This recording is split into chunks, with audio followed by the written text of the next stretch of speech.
হে মানুষ, তুমি কি জানো কি তোমার পরিচয়? বিখ্যাত একটি উক্তি প্রচলিত আছে, যে ব্যক্তি নিজেকে চিনতে পারে সে তার রবকেও চিনতে পারে। এটি একটি চমৎকার কথা যে যদি তুমি নিজেকে চিনতে পারো, নিজের অবস্থান নির্ণয় করতে পারো, তবে তুমি মহান রব, যিনি সর্বময় ক্ষমতার অধিকারী, সেই রব এবং তার মর্যাদা সম্পর্কেও জানতে পারবে। তাহলে প্রশ্ন করি, কে আমরা?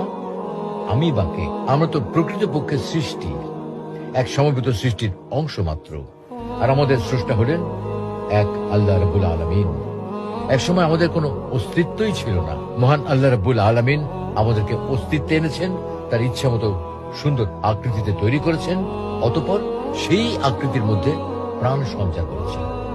আমরা তো বাস্তবিক অর্থে অস্তিত্বহীন ছিলাম। আল্লাহ রাব্বুল আলামিনের দেয়া সঞ্জীবনী ক্ষমতায় আমরা প্রাণ লাভ করেছি।